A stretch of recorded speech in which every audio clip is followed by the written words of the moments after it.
Bonjour et bienvenue dans ce nouveau numéro du journal des biotech. Dans notre point d'actu, nous aborderons les cas de OSE Immunotherapeutics, Neovax ou encore Oncodesign. Et dans l'interview, je recevrai Bernard Gilly, directeur général de Gensight, le journal des biotech. C'est parti.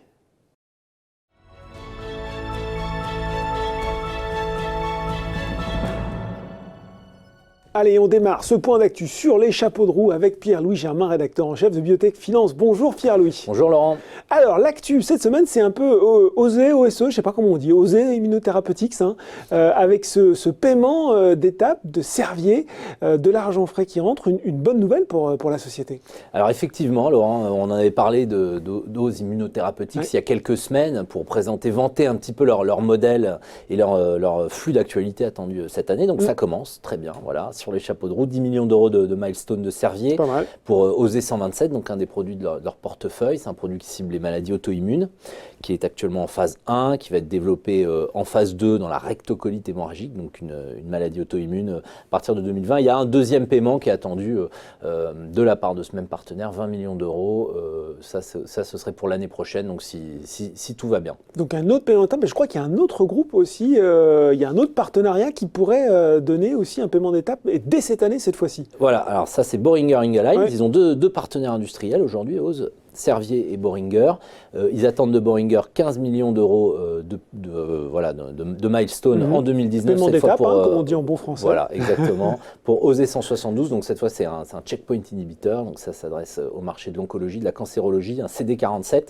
Et ça c'est également attendu cette année. Et avec ça, avec tous ces milestones, la société assure un petit peu son autonomie financière pour les 2 années à venir.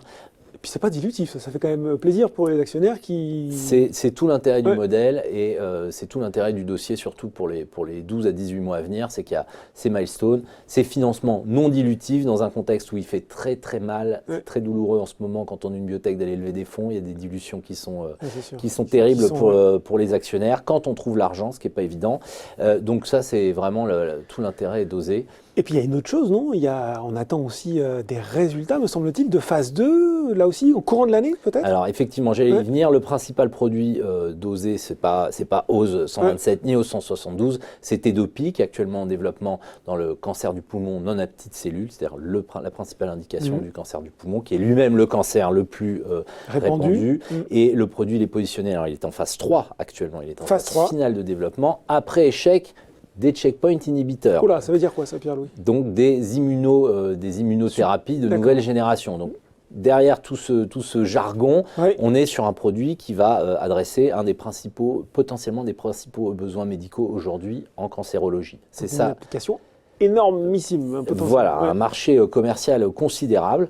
Et là, on a des résultats donc de phase finale, on l'a dit, résultats intermédiaires avant la fin de l'année. Ça, c'est vraiment un rendez-vous, un catalyseur très important pour OSE, mais probablement aussi pour tout l'écosystème biotech français, parce que si on a des résultats qui sont très bons, ce sont des résultats intermédiaires, mais s'ils sont déjà très bons, on aura un signal très fort et potentiellement un accord de licence. Enfin, si c'était ça la success story du secteur en 2019. Ça fait partie des candidats potentiels pour la success story qu'on attend avec Genfit, avec quelques autres, mais on va en avoir besoin en 2019 dans le secteur biotech, et ça fait partie, OSE fait partie des chevaux à jouer. Eh ben on y croit, on va surveiller ça.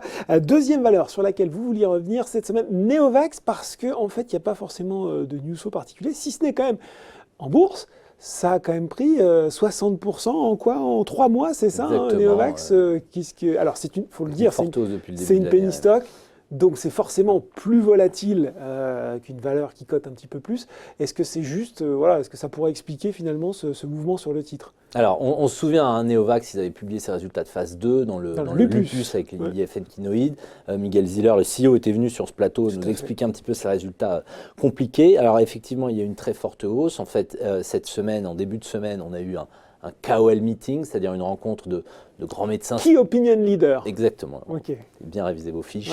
Et donc de ces médecins référents, de ces spécialistes du lupus qui venaient un petit peu éclairer pour les journalistes, pour les analystes, le sens des résultats cliniques, compliqués à interpréter. Puis même, qu'est-ce qu'on attend dans cette maladie où il y a eu énormément d'échecs de Big Pharma. On pense notamment à AstraZeneca, qui était la plus avancée, qui a connu un échec en phase 3 juste après la publication des résultats d'OSE.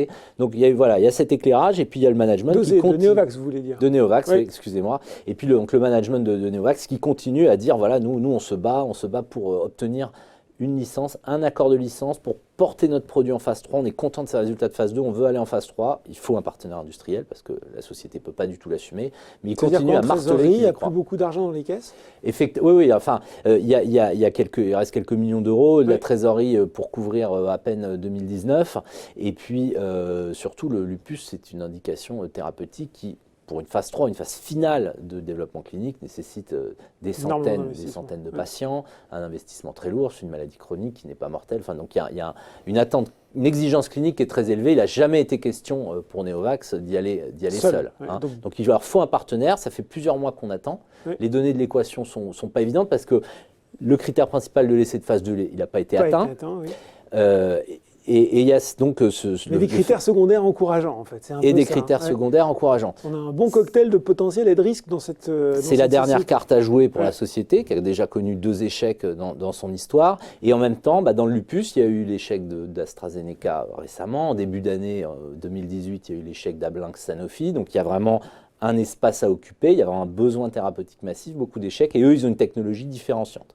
Bon. Voilà. Donc, c'est très spéculatif, c'est très dangereux dans l'investissement. Si vous regardez, soyez on ne va pas forcément encourager les gens à y aller, mais voilà, on donne un petit peu les clés de l'équation pour ceux qui voudraient jeter un œil et prendre de gros risques sur ce dossier. Allez, on termine sur votre chouchou de la semaine, peut-être, vous l'avez mis en avant dans votre lettre cette semaine, la lettre de Biotech Finance, c'est Oncodesign. Alors, pourquoi cette petite préférence pour Oncodesign ? Alors, c'est d'abord avant tout un coup de projecteur sur une situation un petit peu particulière. Oncodesign a perdu près de la moitié de sa valeur en un an. Donc, il y a déjà une question boursière qui se pose. Est-ce que ça vaut le coup de revenir ? Ils ont publié un chiffre d'affaires 2018 qui est très encourageant. Ils ont une activité de service, de prestation pour l'industrie pharma où ils testent des candidats médicaments en préclinique, font toute une batterie de tests, toxicologie, etc. Forte croissance de ce chiffre d'affaires, objectif confirmé pour 2020. On arrive à un niveau de chiffre d'affaires, on sait qu'il est profitable, même s'il ne publie pas les résultats de marge, mais par déduction des comptes, on sait que c'est une activité qui est très profitable, qui pourrait faire 30 millions d'euros de chiffre d'affaires d'ici 2 ans.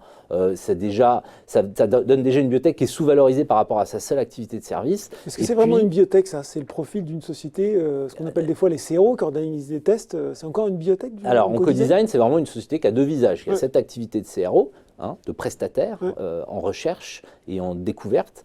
Et c'est une activité de biotech avec une plateforme, Nanocyclix, c'est des inhibiteurs de kinase, ils développent ça à la fois en oncologie et dans les maladies auto-immunes. Ils font des médicaments, des candidats médicaments qu'ils développent pour leur propre compte. Ils ont aussi des partenariats avec BMS et UCB pour des accords de licence, mais au stade préclinique. Et justement, c'est sur cette plateforme qu'il y a une certaine déception des analystes qui expliquent un petit peu la déconvenue boursière sur l'année. Mais alors, qu'est-ce qu'on attend ? Ils avaient fixé des objectifs, ils ont déçu sur les objectifs de cette plateforme ou on est encore en phase avec ce qu'ils avaient dit ?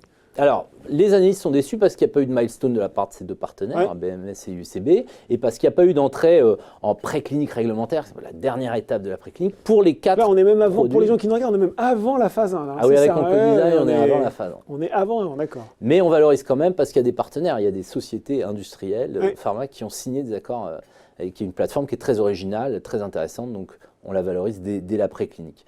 En tout cas, voilà, il y a le sentiment qu'ont les analystes que cette plateforme ne délivre pas à temps, qu'il y a du retard, il y a des inquiétudes. On sait qu'en plus, il y a un accord avec GSK qui fournit des financements en co-design jusqu'au début 2020. Donc là, il y a une inquiétude des analystes qui commencent peut-être à dévaloriser cette plateforme nanocyclique, à laisser en co-design uniquement son statut de CRO, mal valorisé. Donc, on pense que ça vient de là, on pense que ce n'est pas justifié, qu'en tout cas le management a confirmé ses objectifs. Ces objectifs, c'est d'avoir 2 accords de licence d'ici 2020, c'est de faire entrer en préclinique réglementaire 2 produits propriétaires.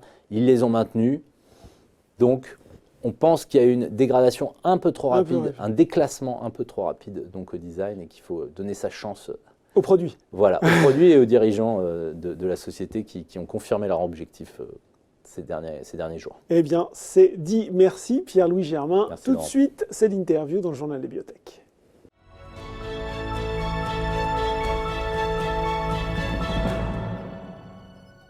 Et je reçois pour l'interview Bernard Gilly, directeur général de Gensight. Bonjour Bernard. Bonjour. Alors Gensight, c'est une biotech spécialisée en thérapie génique dans le domaine de l'ophtalmologie.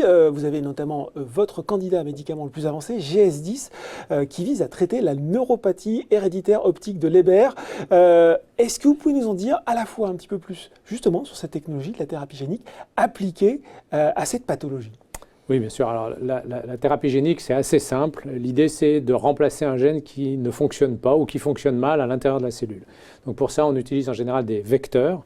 On prend des virus qui sont des virus qui ne sont pas pathogènes, évidemment, qui sont des petits virus qu'on appelle des AAV, des Adeno-Associated Virus. Et on met le gène qui fonctionne bien dans ces virus. Et le virus va faire ce qu'il sait très bien faire naturellement, c'est qu'il va rentrer dans les cellules et il va déposer son matériel génétique à l'intérieur du noyau des cellules. En l'occurrence, ce matériel génétique, c'est le gène qu'on veut remplacer. Alors, dans la pathologie de Leber, c'est une maladie qui entraîne une neurodégénérescence extrêmement brutale des cellules de la rétine, des cellules ganglionnaires de la rétine. Et donc là, le gène d'intérêt, on appelle ND4, est un gène qui n'est pas tout à fait dans le noyau, qui est plutôt dans les mitochondries, mais on ne va pas rentrer dans la complexité. Et l'idée, c'est qu'effectivement, on amène le gène qui fonctionne normalement à l'intérieur de la cellule ganglionnaire, et on va essayer de faire en sorte que ce gène produise la protéine correctement, celle qui manque, et rétablisse la machinerie énergétique, puisque là on travaille sur une maladie qui est due à un déficit du métabolisme énergétique des cellules pour rétablir la fonctionnalité de ces cellules. Combien de personnes sont concernées à peu près par cette pathologie dans le monde? Alors Dieu merci, c'est une maladie rare. Ouais. C'est une maladie qui touche à peu près 1500 personnes nouvelles par an aux États-Unis et en Europe. Dans le monde entier, à peu près 7000 personnes. Et il y a 3 mutations importantes, ND1, ND4 et ND6. ND4, qui est la mutation sur laquelle on travaille, représente en gros 75 à 80% des patients. Grosso modo, Europe, États-Unis, il faut retenir le chiffre d'à peu près entre 1000 et 1100 nouveaux patients chaque année qui perdent la vue à cause de la maladie de Leber. Alors vous avez publié il y a quelques jours les résultats de Rescue, donc un essai clinique sur plusieurs dizaines de patients, des patients qui avaient été diagnostiqués de la maladie il y a moins de 6 mois, par rapport à une autre étude dont on parlera juste après, donc qui était chez des patients plus tardivement diagnostiqués. Ces résultats, ils ont été un petit peu compliqués à interpréter. On a vu les réactions des investisseurs. En fait, vous avez commencé à traiter les patients. Ça n'a eu aucun effet sur l'évolution de la maladie qui a continué à dégrader la vue. Puis après, ça a commencé à s'améliorer. Alors, comment vous les interprétez, ces résultats? Quel message un peu pour éclairer les actionnaires vous pouvez donner sur ces résultats? Oui, alors je pense que oui, les résultats sont compliqués parce que la biologie de cette maladie est compliquée. Donc encore une fois, des patients qui vont bien, ils ont entre 15 et 35 ans, donc des jeunes adultes, ils vont bien, ils vont se réveiller un matin avec un peu un trouble dans la vision d'un œil en général, parfois des deux. Et entre quelques jours, et je dis bien jours, à quelques semaines après, ils auront perdu la vue dans les 2 yeux. Ils auront une vision qui les rend, au terme américain, legally blind, c'est-à-dire légalement aveugles, si on peut parler de légalité en la matière. Mais c'est des gens qui vont, par exemple, à peine pouvoir compter des doigts à 30 cm de leurs yeux. Et cette dégénérescence de la vision, elle est extraordinairement brutale, elle est soudaine, comme je disais, et donc, elle est associée à une neurodégénérescence des cellules de la rétine, enfin d'une des couches de la rétine, qui s'appelle les cellules ganglionnaires de la rétine. Et cette dégénérescence est extrêmement rapide. Elle a probablement d'ailleurs commencé quelque temps avant que le patient comprenne ou ait la notion qu'il commence à perdre la vue. Donc, effectivement, les patients traités dans l'essai Rescue, ils avaient commencé à perdre leur vision. Et on voit bien qu'on n'arrête pas cette neurodégénérescence, comme si elle était tellement massive, tellement brutale que rien n'arrive à la freiner. Donc les patients vont perdre la vue, vont aller jusqu'à des visions de 2400, 2800, c'est-à-dire vraiment des très très basses visions. Malgré la thérapie. Malgré la thérapie, bien qu'ils soient effectivement injectés. Par contre, ce qui se passe, c'est que la différence par rapport à l'évolution naturelle de la pathologie, c'est que lorsqu'ils arrivent au point le plus bas de leur vision, eh bien là, effectivement, on voit que ceux qui sont traités, les yeux qui sont traités et les yeux qui ne sont pas traités aussi, puisqu'ils évoluent parallèlement, récupèrent de l'acuité visuelle et on a un gain de 13 lettres dans l'œil traité et de 11 lettres dans l'œil non traité par rapport au point le plus bas de leur vision. Et non par rapport à l'inclusion des patients. Et non par rapport à l'inclusion des patients, évidemment, bien sûr. Mais par contre, dans l'histoire naturelle de la pathologie, si on ne traite pas, les patients restent à zéro. Et dans l'histoire naturelle, lorsqu'ils arrivent au point le plus bas, ils restent au point le plus bas au moins pendant 18 à 24 mois, et dans quelques rares cas, mais toujours après 18 à 24 mois, il y a une toute petite amélioration. Mais quand on dit petite amélioration, c'est entre 8 et 12% des patients et entre 7 et 8 lettres maximum. Là, on a en moyenne chez tous les patients un regain à 48 semaines, donc pas à 2 ans, 48 semaines, de 13 lettres dans l'œil traité et 11 lettres dans l'œil non traité. Alors, donc c'est considérable. On l'entend à vos explications, votre pari c'est un peu celui du long terme, de dire il faut laisser le temps au traitement d'agir, ça tombe bien puisque en avril je crois, les résultats à 72 semaines de rescue vont sortir et si j'en crois à vos explications, il devrait montrer qu'on est sur cette poursuite de l'amélioration de l'acuité oculaire. Alors on l'espère, mais vous avez raison, je pense que la conclusion aujourd'hui des résultats qu'on a publiés, c'est que 48 semaines c'était probablement un peu trop tôt pour regarder les résultats. Il faut qu'on attende, il faut laisser un peu de temps au temps. Manifestement, on n'a rien pu faire sur la dégénérescence, sur la phase de dégénérescence. Par contre, dès qu'ils arrivent en bas, il y a un rebond. Et ce qu'on espère de voir à 72 semaines, en avril, c'est de voir que ce rebond existe et est réel. Il va jusqu'à un rebond un peu comparable à ce qu'on a pu voir, qui n'est pas un rebond dans l'étude reverse. Alors justement, cette étude reverse, donc on comprenne bien, donc chez des patients diagnostiqués il y a au moins 6 mois, 6 à 12 mois, donc pris plus tard. Vous avez publié en novembre des résultats à 72 semaines qui ont entraîné une belle réaction de l'action en bourse. Les patients en moyenne atteint le seuil des 15 lettres, donc c'est sur un tableau de mesure de leur acuité visuelle. Donc ces 15 lettres, vous devez nous dire, c'est un seuil assez important. Il y a toujours cet effet dans les deux yeux. Il y a des données de qualité de vie. Alors, est-ce que dans ces deux études, au final, on doit tendre vers la même chose? C'est ça l'objectif ou il y a des différences finalement? C'est exactement ça l'objectif, c'est ça l'idée. Et c'est ça aussi que nous demandent les autorités réglementaires. En particulier, l'Agence européenne a bien compris qu'effectivement, on ne voyait pas de différence entre les deux yeux. Ce qui était la surprise lorsqu'on a annoncé les résultats de l'étude reverse, parce qu'on pensait que l'œil traité allait évoluer et l'œil non traité n'allait pas évoluer. Oui. Et en réalité, les deux yeux évoluent de la même façon, même si l'œil traité a tendance à évoluer un peu mieux, puisque je rappelle, on a gagné 15 lettres dans l'œil traité et 13 lettres dans l'œil non traité dans l'essai reverse à 72 semaines. Encore une fois, il faut laisser manifestement plus de temps. Mais 15 lettres, c'est énorme. C'est vraiment... Aucun médicament aujourd'hui qui soit sur le marché n'a réussi à atteindre 15 lettres de différence par rapport à avant l'injection. Même les anti-VEGF qui sont utilisés dans la dégénérescence maculaire aujourd'hui sont plutôt de l'ordre de 7 à 8 lettres de gain, ce qui est très bien, mais 15 lettres, c'est énorme. C'est un chiffre un peu magique que les autorités réglementaires avaient fixé il y a quelques dizaines d'années, peut-être quelques années en tout cas, comme étant vraiment, à partir du moment où vous faites 15 lettres de différence, c'est qu'il y a une activité réelle et sérieuse là-dedans. Et ça tombe bien parce que 15 lettres, c'est aussi cliniquement très significatif. Donc ça veut dire que pour les patients, il y a effectivement un gain qui est significatif. Et d'ailleurs, dans l'étude reverse sur laquelle vous faisiez allusion, c'est ce qu'on voit lorsqu'on voit les résultats de qualité de vie, parce que finalement, c'est ça qui importe pour les patients et c'est ça qui importe aussi pour les payeurs, c'est-à-dire pour les assureurs, ceux qui rembourseront ce traitement. Ce qui est important, c'est que ça change la vie des patients. Or, vous avez vu, on a publié que lorsqu'on regarde un score composite, qui n'est pas le nôtre, qui est le score du questionnaire du National Institute of Ophthalmology aux États-Unis, on a une différence sur les activités quotidiennes. L'activité de travail de près, l'activité de travail de loin, les activités générales, locomotrices pour sortir dans la rue, etc.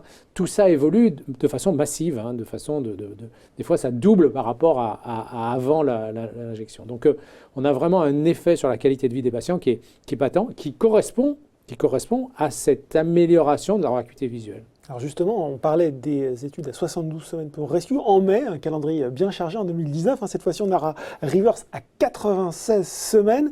Qu'est-ce que vous attendez à trouver qu'est-ce que vous espériez trouver dans ces résultats? C'est ça justement, peut-être, encore une fois, des conditions de vie améliorées encore par rapport à ce qu'on a? En tout cas, j'ai pas de dégradation. Voilà. J'espère qu'il n'y aura pas de dégradation pour les patients. Évidemment, pour les patients, si ça continue à s'améliorer, c'est tant mieux. Ça veut dire que le traitement non seulement marche, mais effectivement continue à produire des effets à long terme. Je pense plutôt qu'on va arriver à un plateau, probablement. Alors je ne sais pas, est-ce que ce sera à 15 lettres, ce sera à 16 lettres, j'en sais rien, je n'ai pas les données, sinon je vous les donnerai évidemment.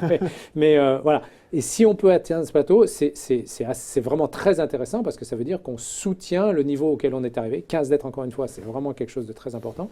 Et si on le soutient, c'est vraiment très important, y compris pour les autorités réglementaires, parce que ça, encore une fois, ça veut dire que cette qualité de vie que les patients retirent, elle va se pérenniser dans le temps. Alors, je ne peux pas vous dire combien de temps, j'adorerais avoir plus de recul. 2 ans, c'est déjà pas mal, mais bon, si ça se stabilise, évidemment, il y a un suivi à long terme des patients, donc on saura aussi, on ira évidemment à 3 ans, à 4 ans, etc. Mais c'est vraiment le signe que la thérapie génique fonctionne, et puis fonctionne comme on attend qu'elle fonctionne, c'est-à-dire qu'une fois que l'amélioration est atteinte, elle est maintenue dans le temps. Oui. Alors en avril, des résultats pour Rescue, en mai, des résultats pour Reverse. Le dépôt de la demande d'AMM, ça, vous l'avez dit, l'objectif auprès des autorités européennes, c'est pour la fin de l'année. Donc, avec tout ce package de données cliniques, en octobre aussi, on aura des données sur Rescue à 96 semaines. On met tout ça dans un panier et on le dépose auprès des autorités européennes. Exactement. Donc, on met tout ce qui est, toutes les datas. D'ailleurs, ils nous ont demandé d'avoir la totalité des informations, la totalité des datas. Et évidemment, c'est notre intérêt de leur faire accéder à ça. Et ce qu'ils vont rechercher là-dedans, c'est la cohérence, la logique qui est à l'œuvre dans les traitements, à la fois dans l'étude Reverse et dans l'étude Rescue pour les patients. Est-ce que les patients retirent de façon cohérente toujours les mêmes avantages, les mêmes bénéfices par rapport On ne va plus tellement s'appuyer sur le critère principal qui était à l'origine. C'est la différence entre les 2 yeux. Là, on comprend bien que ce n'était pas le bon critère clinique à adopter. Non, oui, on le referait aujourd'hui, on ne le prendrait pas d'ailleurs. Mais ce qui est très intéressant d'ailleurs, c'est que d'autres études dans la neuropathie de Leber, à la fois des études faites par une équipe chinoise et des études faites par une équipe aux États-Unis, à Miami, ont les mêmes résultats. C'est-à-dire pareillement un effet sur l'œil qui n'est pas injecté, qui est assez parallèle à ce qu'on voit nous. Donc, on est vraiment conforté que, encore une fois, je n'ai pas beaucoup de doutes là-dessus qu'il se passe quelque chose. On ne sait pas forcément totalement l'expliquer. On a des hypothèses, etc. Mais on est vraiment dans quelque chose qui semble relever maintenant d'un consensus généralement observé. Alors ça, c'est pour l'Europe. Comment va se passer ce processus aux États-Unis ? Alors aux États-Unis, les études Rescue et Reverse, depuis le début, ont été considérées par la FDA comme des études de phase 2, pas de phase 3, contrairement à l'Europe. Et la FDA nous avait demandé, donc au début, il y a 2 ans de ça, une étude complémentaire qui s'appelle Reflect, qui est une étude où on injecte les 2 yeux. Donc on a 2 bras, un bras où on injecte les 2 yeux avec GS10 et un bras où on injecte GS10 dans un œil et un placebo dans l'autre œil pour avoir un comparateur. Donc cet essai, il est très largement engagé puisque aujourd'hui on est à peu près à 70% du recrutement. Très en avance d'ailleurs sur notre calendrier de marche. On pensait finir le recrutement en septembre de cette année 2019. On va le finir probablement en mars, début avril. Et donc les résultats attendus par la FDA 52 semaines après, donc disons mars-avril 2020. Et avec ces résultats, eh bien, on déposera à ce moment-là, avec un délai on va dire d'1 an par rapport à l'agence européenne, le dossier d'enregistrement aux États-Unis. Bon. Pour finir rapidement, Bernard Gilly, quand on voit le cours de bourse de Gensight, quand on est dirigeant, qu'est-ce qu'on se dit? C'est la vie d'une biotech, une vie souvent boursière compliquée. On se désole quand même en se disant, voilà, j'ai l'impression que ça ne reflète pas le potentiel, les efforts engagés. Oui, on se désole un peu. En même temps, on est assez fataliste. Hein. On sait que le développement d'un médicament, c'est pas un long fleuve tranquille. C'est une route assez chaotique, toujours. Hein. C'est pas seulement dans la biotech, c'est aussi le cas dans les grandes industries pharmaceutiques. Alors évidemment, oui, ça désole un peu par rapport aux efforts, pas seulement les miens, les efforts de l'équipe, par rapport aux résultats. Mais quelque part, c'est normal que nous, on comprenne mieux les résultats que tout le monde, que les gens qui n'ont pas la formation qu'on a. On essaye de faire passer ces informations, on essaye de les faire passer le mieux possible. Bon, manifestement, on n'y arrive pas très bien toujours, mais oui, c'est vrai que c'est un parcours difficile.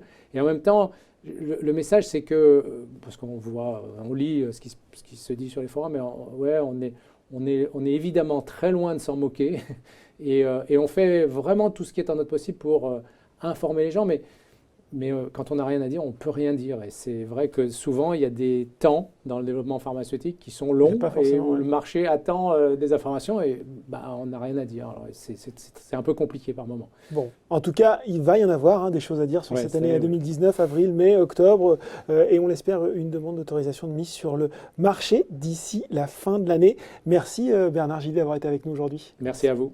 Merci Pierre-Louis Germain. Merci Laurent. Ce numéro du Journal des Biotech est désormais terminé. Rendez-vous dans 2 semaines. À très bientôt.